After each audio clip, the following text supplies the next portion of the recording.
大家好，朋友买了船，邀请我们去乘船看风景。这是我们去的路上，前面发过一集他家可爱的狗狗上船好笑的情景。这一集继续分享船下水、水中驾驶及上岸的实录。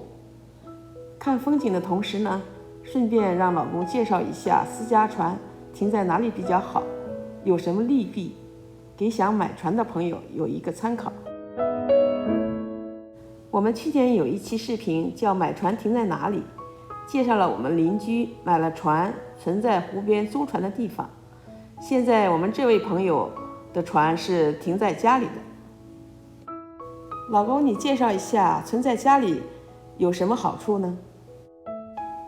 把船停在自家的话呢，最大的好处当然是机动。什么叫机动呢？就是说它可以呢拖到任何地方，只要能下水的地方它就可以去，这样呢就不会老在同一个地方玩船。意思就是说呢，可以到不同的湖、不同的河，甚至可以到外地，甚至到州外都是可以的。因为你拖上船，你可以到任何地方。这也就是为什么有的时候在高速公路上可以看到有车呢拖着船在高速公路跑，也就是这些人玩船的人在跑。第二个好处呢是省钱。省钱呢体现在两个地方，因为你把船停在自家的话呢，你不用交这个停船费。你假如要是说停在水边的话呢，你要去别的地方也是可以的，但是很经常的情况下，河上一般会有这个水闸，那么你要想过水闸的话，要船闸是要付费的。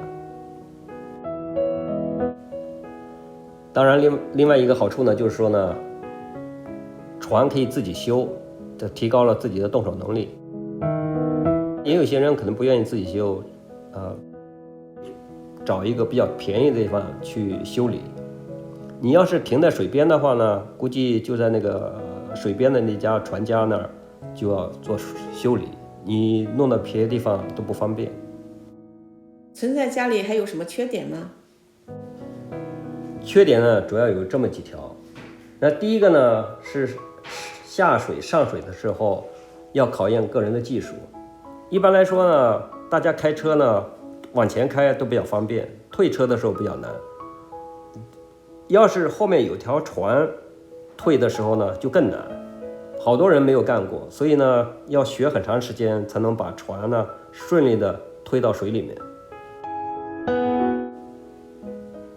还有一个硬件要求呢，是家里面要有合适的车来拖船。船呢一般很重，那么家里面的一般的小车还不一定拖得了。那么另外一个要求呢，就是说呢，最好呢家里面的车呢是4轮驱动的，你比如是 SUV 或者呢是小卡车，最好是4轮驱动。因为有的时候呢下水的时候呢，要是不是4轮驱动，有可能最后呢这个拖不上来。